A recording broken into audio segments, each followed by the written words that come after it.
الراحمين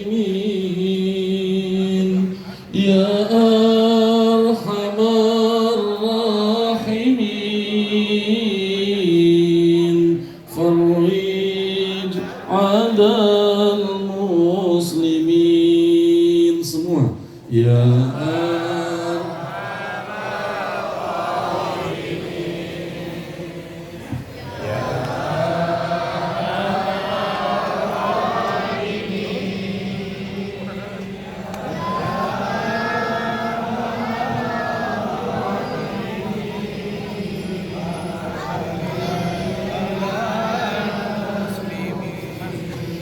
Ya Rabbana ya Rahim Ya Rabbana ya Karim Antal Jawadul Halim Wa anta ni'mal mu'in Ya Arhamar Rahimin Ya Arhamar Rahimin Ya Arhamar Rahimin Farij. Ya, kalau Ahmad bilang ke Abu Hanifah awet muda, kita panggil dulu dia sekarang untuk tausiah. Habib, sebelumnya Kiai Abu Hanifah, ini ada Bapak Camat kita, namanya Al-Mukarram Bapak Haji Endang Sopian, SI MHI. Ini master nih. Ini kepala KUA. Lucunya kepala KUA sama juga Pak Haji Ustadz Endang juga, Endang Munawar. Pak Camat punya wakilnya Bu Endang juga. Jadi sebelum beliau nanti sampaikan, kita perlu juga ini kalau kata Habib Ahmad, ini Pak Camat yang rasa ustadz. Kita panggil ke Abu Hanifah, ke Abu, masih ada ke Agus Dermawan. Besok dia mau syuting. Tapi kalau ente anda kasih kesempatan, silahkan, terserah berapa jam. Tapi kelebihan gue potong amplopnya. Ke Abu Hanifah, ntar di rumah. Ya, tunggu semuanya ya. Ya. Abu Hanifah, betul. Ente mau pakai bangku apa diri? Oh diri, cakep tuh, banyak orang di ujung gak kelihatan.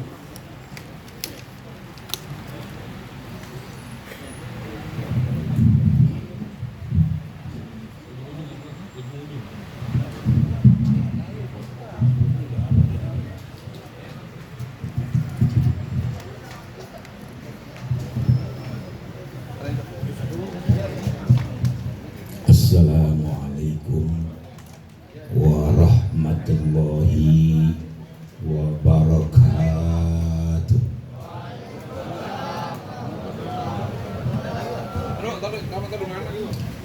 Bismillahirrahmanirrahim. Alhamdulillah. Alhamdulillahilladzi ja'ala da'wata ilal huda waddilalata lil muslimin.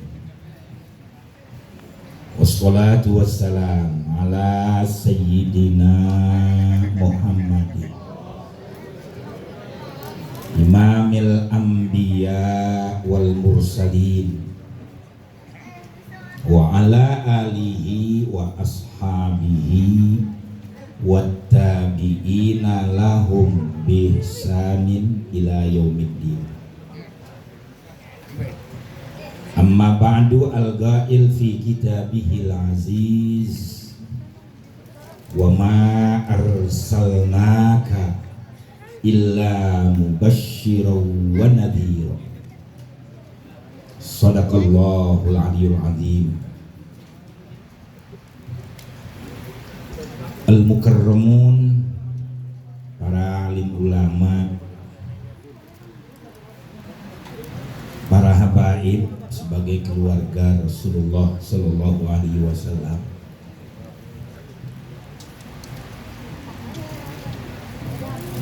kaum muslimin dan muslimat sebagai umat beliau Rasul Sallallahu Alaihi Wasallam, terutama khalifahnya Al-Habib Ali bin Abdurrahman As-Segar yang baru saja memberikan ceramah yang sangat berapi-api, Al-Habib Ahmad bin Ali bin Abdurrahman As-Segar. Saya tadi memperhatikan beliau dari awal sampai akhir. Apel jatuh tidak jauh dari pohonnya. Mudah-mudahan beliau menjadi ulama besar, saudara sekalian. Sangat tegas, lugas, dan kita bisa mengambil manfaat dari Al-Habib Ahmad bin Ali bin Abdurrahman As-Segar. Ada sahabat saya, Sahibul Bait, saudara saya juga, Al-Mukarram Al-Ustaz Kiai Haji Ali Sibro Malaysia. Kebetulan saya juga punya darah Kebon Nanas. Guru kita terkenal, Guru Salam, punya kakak Kiai Haji Sabdaul. Itu istrinya Nyak Lehe misalan abak saya, saudara sekalian. Anaknya yang pertama Kiai Haji Asbiallah Masjid Pos Kebon Nanas, saudara-saudara.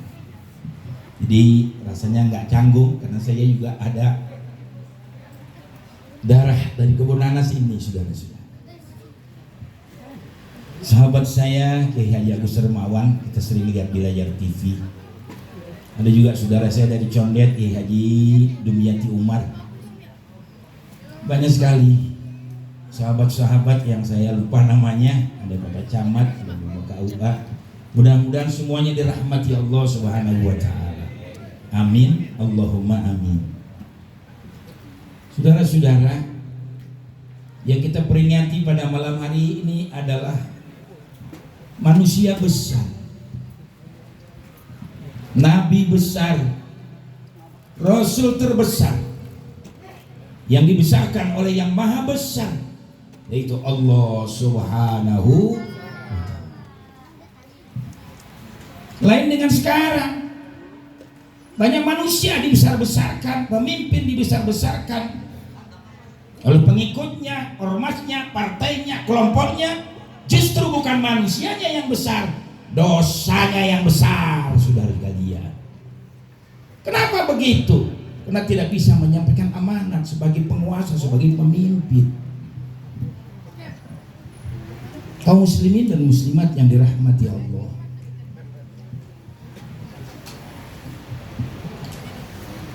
pada masa beliau Rasul diutus oleh Allah ke tengah-tengah umat manusia, kita sudah sama-sama maklum, kita sudah sama-sama tahu. Karena kebiadaban, kebobrokan mental akhlak sampai dikatakan zaman jahiliyah. Bukan lantaran mereka bodoh, terkebelakang, tertinggal, tidak. Bangsa Arab yang dikatakan jahiliyah ketika itu, mereka orang-orang pandai, orang-orang hebat. Sudah ada ilmu matematika, sudah ada ilmu hisab, sudah ada ilmu falak, sudah ada ilmu kedokteran. Bahkan ilmu sastra bangsa Arab zaman jahiliyah, karena ketinggian logika bahasa hampir menandingi Al-Quran. Luar biasa, saudara sekalian. Lalu kenapa mereka dikatakan jahiliyah? Lantaran tidak dapat, tidak bisa mengatur tata cara hidup bermasyarakat yang baik. Mereka tidak dapat mengatur tata cara hidup bernegara yang baik, karena hukum yang berlaku adalah hukum rimba. Kalau sudah hukum rimba, biasanya kita lihat di flora dan fauna, yang kuat menang, yang berkuasa di atas, rakyat yang kecil lah yang menjadi sasaran, saudara-saudara. Dulu beliau Rasul sudah menggambarkan, sayati zamanun ala ummati mulukuhum kal asadi wa wuzara'uhum kal dhi'bi wa kudatuhum kal kalbi wan nasu haulahum kal wanami. Nanti suatu zaman bakal datang bagi umatku penguasa-penguasa kayak singa, kayak harimau, buas-buas, saudara sekalian. Sekarang begitu nggak kira-kira tuh? Sekarang pemimpin begitu apa enggak? Ya begitu, saudara sekalian. Orang cuma pilek doang dibilang corona, orang alergi dibilang corona, Orang meler dibilang corona. Tahu corona? Buka kolor demi nona. Akhirnya masuk ke rumah sakit 2 hari mati. Masuk rumah sakit 2 hari mati. Apalagi kiai habaib udah ada catatan di sana. Makanya kemarin saya ada limfoma di belakang, nggak mau dioperasi di rumah sakit, mati gua saudara sekalian. Makanya operasinya di rumah aja. Panggil dokter, panggil suster, infus di rumah, operasi di rumah, nggak apa-apa, alhamdulillah. Saya terus berdakwah karena janji saya di makam Rasul. Setiap saya pergi haji, umrah, saya berjanji di makam Rasul. Selagi saya masih bisa melangkah, selagi saya masih bisa menyampaikan dakwah, terus saya akan melangkah untuk menyampaikan dakwah Islamiyah. Dan saya tidak pernah berubah, tetap mengatakan inna dina indallahil Islam. Agama yang benar adalah Islam, saudara sekalian. Allahu Akbar, Allahu Akbar, Allahu Akbar. Ini mesti disampaikan kepada umat. Sekarang kita lagi diganggu terus ini karena banyak PKI di Indonesia. Di DPR saja sudah lebih 200 orang PKI. Belum lagi lain-lainnya saudara sekalian. Kayaknya besok PDI jangan coblos lagi saudara sekalian. Gak apa-apa, ada yang jengkel gua mudah-mudahan 3 hari mati dulu. Seminggu mati, paling lama 40 hari dia. Gue jengkalin saudara sekalian. Karena sudah menyakitkan saudara-saudara sekalian. Dan ada PPKM lagi, nyusahin lagi, galak-galak sama rakyat. Emangnya lu dipilih sama siapa, Panjol? Semuanya kan sudah diciptakan berpasang-pasangan. Ada kaya, ada miskin, ada pejabat, ada rakyat, ada laki, ada perempuan. Laki semuanya gerah dunia, perempuan semuanya sepi dunia. Hanya ada laki, ada perempuan. Saudara-saudara sekalian, ada kaya, ada miskin. Kaya semuanya, siapa yang mau bekerja? Miskin semuanya, siapa yang bayar gaji? Ini ada kaya, ada miskin. Ada pejabat, ada rakyat. Rakyat semuanya hukum rimba. Pejabat semuanya nggak ada pemerintahan. Siapa yang mau diatur? Makanya kalau dia di pejabat, lo ingat sama rakyat yang milih lo. Jangan kasar sama rakyat, jangan jahat sama rakyat, saudara-saudara sekalian. Ini amanat yang diberikan kepada kalian. Amanat dari Allah. Pangkat amanat, harta amanat, jabatan amanat. 5 tahun besok selesai kalian. Kembali menjadi rakyat. Memang berat Pak jadi pemimpin. Sayyidina Umar mengatakan waktu diusulkan, ya Amirul Mukminin, kalau bisa anak engkau kau berikan wasiat untuk meneruskan sebagai khalifah. Tidak, sampai kapanpun anakku tidak akan aku perintahkan untuk menjadi khalifah, karena berat tanggung jawab di hadapan Allah. Waktu Sayyidina Umar keliling lihat rakyatnya, ada yang tidak makan tengah malam sedang menangis, sampai dia ambil gandum, diambil samin di Baitul Mal.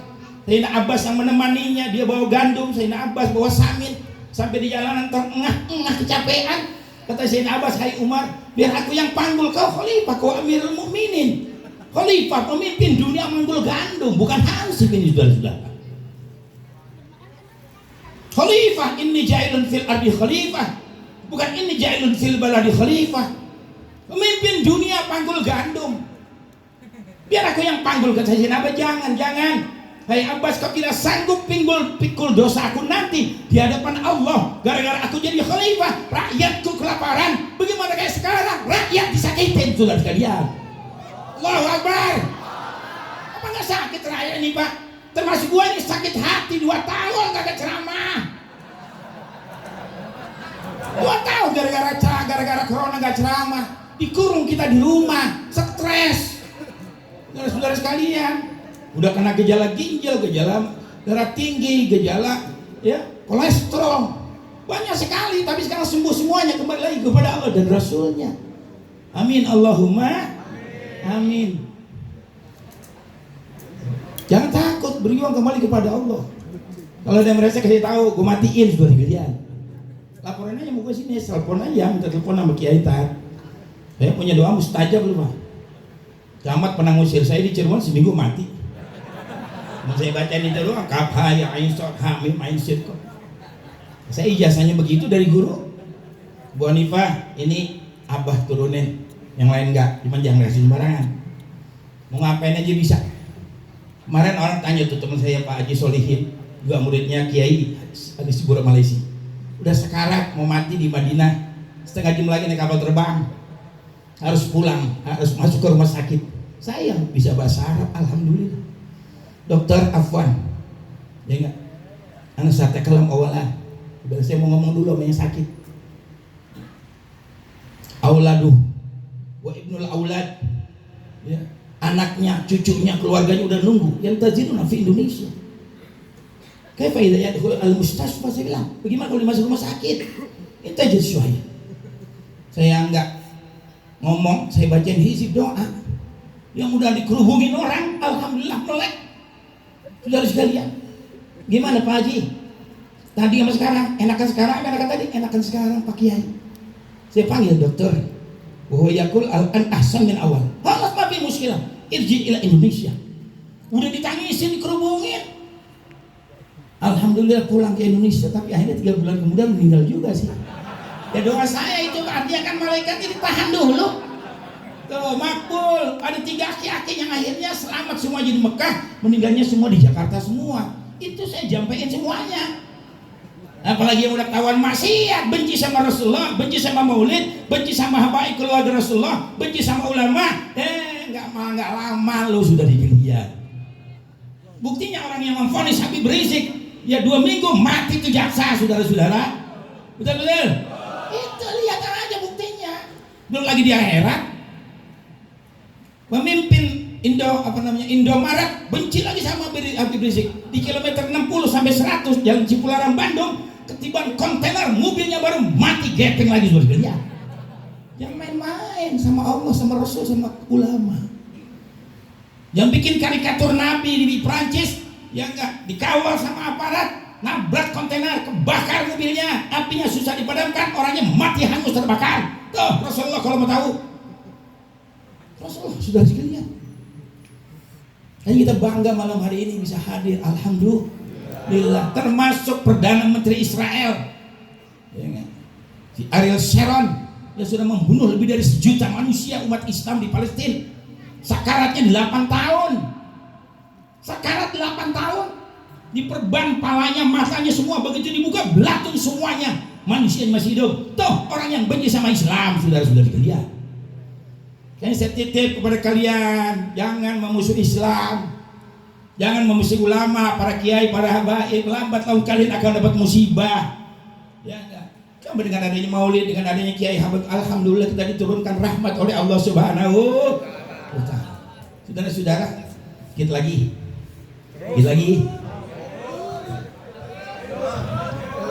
Jadi kalau zaman jahiliyah seperti itu. Kenapa? Karena lamanya Allah tidak mengutus seorang Rasul. Sejak Nabi Isa alaihissalam diangkat oleh Allah sampai dibangkitkannya beliau menjadi Rasul 611 tahun. Selama 611 tahun tidak ada Rasul, tidak ada Nabi. Ini Nabi Isa diangkat, bukan disalib, bohong itu dia. Pastor aja bohong. Gimana mau benar tuh agama? Apalagi PKI, ya setan tuh dilihat. Saya emang dari dulu begini Pak, makanya gue dulu pernah dipanggil Kodim, gak apa-apa. Panggil Kodam, ya biarin. Komdak 3 hari. Gara-gara ngomong KB doangan. Bapak, ibu, punya anak jangan 2, biar banyak. Komdak 3 hari gue bilang. Biasa ujian, tadi kata Habib gitu. Saudara-saudara, jadi Nabi Isa itu diangkat ke langit, bukan disalib. Salah itu orang Kristen, salah dia. Ya. Nabi Isa bilangnya disalib. Gak ada bohong. Diangkat oleh Allah Subhanahu wa ta'ala. Sampai sekarang ada fotonya. Ya dari mana dia? Nabi Muhammad yang belakangan yang gak ada fotonya. Si Abdul Qadir Jailani saja itu fotonya foto khayalan, bukan fotonya sebenarnya. Apel Yesus. Nabi Isa dibilang Yesus. Ada fotonya bulat, rambut gondrong. Goblok. Lancar panjol. Jadi kita sampai yang benar supaya mereka selamat. Buktinya tadi orang Yahudi, saudara sekalian, tuh anak yang udah kena pelor, datang beliau Rasul ke dalam kamar cuma diusap. Banyak lagi cerita-cerita seperti itu. Kalau di Mekah kita nggak dapatkan orang Yahudi, bisa dihitung sama jari. Tapi kalau di Mekah orang Yahudi itu banyak. Dari saudara sekalian, Yahudi Khaybar pernah perang dengan Arab Ghatafan, kalah. Yahudi Khaybar perang lagi, kalah lagi, perang lagi, kalah lagi. Akhirnya dia ingat dengan pangkat Nabi Muhammad SAW yang akan diutus ke tengah-tengah umat manusia yang begitu besar. Dia tawassul, dia minta kepada Allah. Akhirnya orang Yahudi Khaybar diberi kemenangan oleh Allah. Nabi belum lahir, orang Yahudi sudah tawassul. Tapi brengsek Yahudi begitu lahir, dia bilang apa? Ini sihir semua. Kayaknya inna asyad dan nasi adawatan al-Yahud. Walamma ja'ahum kitabun min indillah musaddiqul lima ma'hum wa kanu min qabli yastaftihuna 'alal ladzina kafaru falamma ja'ahum ma 'arafu kafaru bihi falaknatullahi 'alal kafirin. Tatkala datang Al-Qur'anul Karim yang membenarkan apa yang ada pada mereka, karena mereka sudah tahu kelahiran Nabi akhir zaman. Di dalam kitab Taurat dan Injil, bahkan di dalam Perjanjian Lama dijelaskan Tuhan datang dari Gunung Tursina, tempat Nabi Musa alaihissalam mendapat wahyu. Terbit di Gunung Sir, tempat Nabi Isa alaihissalam mendapat wahyu. Gemerlapan cahayanya bersinar di Gunung Paran. Gunung Paran adalah Ka'bah Baitullahil Haram, tempat beliau Rasul dilahirkan. Jadi jelas Nabi kita dilahir dari tanah Mekah, saudara-saudara sekalian. Dibenarkan oleh pendeta Masturo waktu beliau hijrah ke negeri Syam. Ada kota Basrah, kota yang terkenal di negeri Syam, bertemu dengan seorang pendeta yang bernama Masturo. Dia bertanya kepada Maisarah, "Hai Maisarah, mana orang yang bersama dengan engkau tadi sedang istirahat di bawah pohon?" Waduh, yang aku tahu orang tidak ada yang berani duduk di bawah pohon. Karena kata Nabi Isa, siapa yang duduk di bawah pohon itu mati, pohon itu angker, kecuali calon Nabi akhir zaman. Begitu, saudara-saudara sekalian. Siapa namanya Muhammad? Dari mana tanah haram Mekah? Tidak salah, ini calon Nabi akhir zaman. Sudah dilahirkan, cuma belum dibangkitkan menjadi Rasul. Akhirnya pendeta Mastura menghampirinya, mendekatinya. Dilihat rambut, hidung, mata semuanya, sampai dibuka pundaknya ada stempel seperti apa? Khatamun Nabiyyin. Tidak salah, kau calon Nabi akhir zaman. Kalau aku diberi umur panjang, aku berjuang membela perjuangan engkau. Bener pasturnya. Sekarang pendeta pastor kagak boleh kawin, goblok manusia. Pastor kan ganteng ya, ganteng, duit banyak, fasilitas cukup, rumah keren. Saya nggak boleh kawin. Goblok, palingnya apa nih? Aklul laham, makan daging. Rukubul laham, naik kendaraan yang berdaging. Idkhalul laham fil laham, masukin daging ke dalam daging. Kayaknya orang yang nggak punya bini goblok gitu. Kayaknya bapak kalau bininya mati kawin lagi. Orang kalau jadi duda tuh jadi tolol, jalannya bego gitu juga. Orang kalau punya bini jadi gesit, nyari duit jadi rajin. Ya peraturannya begitu dari beliau Rasul. Kalau orang laki ditinggal mati, sunnah menikah lagi. Anak kalau bapak nggak mampu, wajib kawinin orang tua. Kalau istri ditinggal mati oleh suami, punya anak banyak, sunnah dia nggak kawin lagi. Dia rawat, dibesarkan, dia didik sampai dikawinkan, sampai meninggal dunia nggak kawin lagi. Silakan masuk ke dalam surga pintu yang mana saja. Tuh, makanya enak kita jadi orang laki juga, saudara sekalian. Ya cuman begitu, jadi dia rajin, bini biar cakep. Kalau bini cakep kan kita ikut cakep. Coba kalau bini kita jelek, kita ikut jelek. Ya enggak, bini kita cakep, ada yang tanya bini siapa sih itu? Bininya Ustadz Ali Sibro Malaysia. Ya orangnya ganteng ya, bininya cakep juga dia. Coba kalau bini kita dasar somplak, lana robek, utang putus peniti 7, keringet buka minggu gandot. Apa enaknya begitu? Di jalanan ngapu-ngapu, ngomong aja sembarang. Bini siapa sih? Bininya Hansip meren. Sorry Hansip, bukan Hansip sini, Hansip di laut. Ya biar sedikit nggak tegang. Saudara-saudara, kayaknya bini dirawatin. Bapak kalau punya bini jangan pelit sama bini. Punya duit rajin, belitnya sama bini 17 setan. Jangan, bini senengin emasnya, pakaiannya. Nanti kalau cantik kita ikut cantik. Dengan kikir, saudara-saudara sekalian. Kapan ada lagunya Elvi Sukaisi? Dari saudara sekalian. Jadi kata Elvi seperti itu. Jelas wanita semua sama, ingin dicinta, ingin dimanja. butuh perhatian, butuh perlindungan dari orang yang paling tersayang. Gitu lagi. Nyanyi boleh, jangan sampai nggak boleh. Kita habis ngajar habis pidato, setel pidato lagi di mobil, stres, tolol. Hiburan penting. Makanya saya kalau di mobil Pak, lagu Oma, lagu Mansur lagi hiburan. Orang joget aja nggak dilarang. Siapa yang punya dalil kalau joget dilarang? Kalau joget itu dilarang, ibu-ibu goyang di kasur haram. Justru cari bini yang pinter goyang. Saya mah Pak kalau tidur sama bini saya sekarang muda baru nikah lagi, pulang haji kemarin. Mana bening, waduh, gitarnya gitar Spanyol, kulitnya putih lobak, leher soang, betisnya puting padi, matanya kubil bagong. Siapa yang nggak ngeliat begitu, saudara-saudara? Iya. Kayak kalau tidur sama saya nggak goyang, tampar pantatnya. Goyang loh. Enak aja lu kondangan lu jalan goyang, sama gue lu jalan goyangnya. Kayak tepung pisang lu waktu itu. Makanya kata Roma Irama apa? Joget tidak dilarang, tak dilarang, asalkan jarang-jarang. Tak perlu sering-sering, tidak perlu, karena joget tak penting. Berjoget boleh saja, asal sopan caranya. Gembira boleh saja, asal tahu batasnya. Mari kita joget, mari kita joget, mari kita joget, mari kita joget, joget, mari joget. Makanya saya lillahi ta'ala kata Allah Pak, saya kalau mau senang-senang sama bini, udah buka pakaian saya joget dulu di kamar. Itu jadi timbul gairah. Itu udah kayak kami, kelar. Lahir anak bagol, palanya goblok. Wah. Jangan. Ikutin sunnah Rasul. Warming up tuh pemanasan sunnah. Hukumnya tanya nih habaib ulama. Warming up tuh sunnah dari Rasul. Kita cemburai dulu tuh sunnah. Semuanya ada dalam Islam nih, ya enggak? Jangan ikutin tuh Profesor Bangkong yang dari Indramayu. Islam bukan agama satu-satunya yang benar. Islam bukan agama yang sempurna. Enak aja asal gobleh dia itu. Mungkin sarjananya dulu begitu kali, SAG sarjana asal gobleh. Enggak ngaji sama Habib sama ulama. Saya ngaji sama Habib Abdullah bin Salim sampai dikawinkan ke Salemba. Saya ngaji sama Habib Muhammad Abdul Bakir saudara sekalian.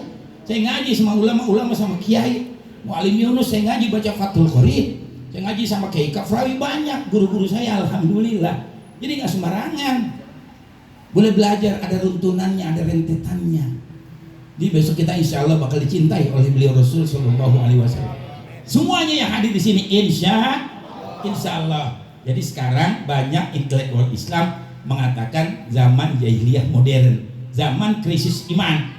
Krisis iman, krisis yang paling berbahaya buat kita umat Islam, karena kita sudah diarahkan oleh syaitan, oleh iblis untuk menyembah dan mengabdi kepada selain Allah. Ajaran Islam saja di bangku salam mau dihilangkan. Dari tahun 2020 sampai 2035 nggak ada ajaran agama di bangku sekolah. Kalau kita mau udah tua Pak. Tadi biar Habib Ahmad saya ini awet muda, umur udah 65 tahun. Kalau bini yang tanya, yang ada sekarang nomor 17. Nah, lu kalah sama gua dah. Dari kalian, alhamdulillah, ini atuh kuno kayak Nabi Adam. Nabi Adam ini atuh kuno.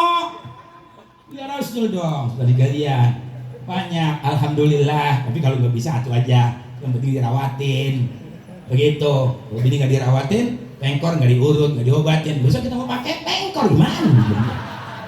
Jangan diobatin, dirapiin. Ya nggak, mobil saya itu tadi saya servis olinya 2 juta, kaki-kakinya 8 juta. Mobil Mercy dipakainya enak, coba kalau nggak diservis, bentar udah dibeli. Jadi kita mesti syukurin apa yang Allah Ta'ala berikan. Jadi sekarang ini sudah seperti itu. Ini manusia ini sudah menyembah kepada selain Allah. Makanya hati-hati dengan godaan setan. Setan itu kalau sudah menggoda manusia, lebih cepat daripada jalannya darah dalam tubuh manusia. Setan berkata, surga tidak nampak oleh mata, neraka bohong, mati masih jauh. Yang ada jabatan, pangkat, kedudukan, harta, ya enggak. Wanita yang cantik-cantik semuanya, partai golongan. Orang yang ngomong begitu tuh setan menyambut benar. Jadi sekalian lupa dia akhirnya. Jadi sekalian gila-gila dengan semuanya itu. Besok begitu dia mati, dikawal dengan helikopter, dengan panser, dengan serana, dikubur di Taman Makam Pahlawan, dan akan meriam senjata, ditaburkan bunga-bunga, dikubur dengan upacara negara. Begitu selesai kata Allah, kau sial, bukan hambaku, neraka yang menanti kamu. Siapa yang bisa bela? Kalau di dunia hakim bisa disogok, makanya hakim gak ada masuk surga, hakim neraka semua. Gitu dong. Wa man lam yahkum bima anzalallah fa ulaika humul fasikun.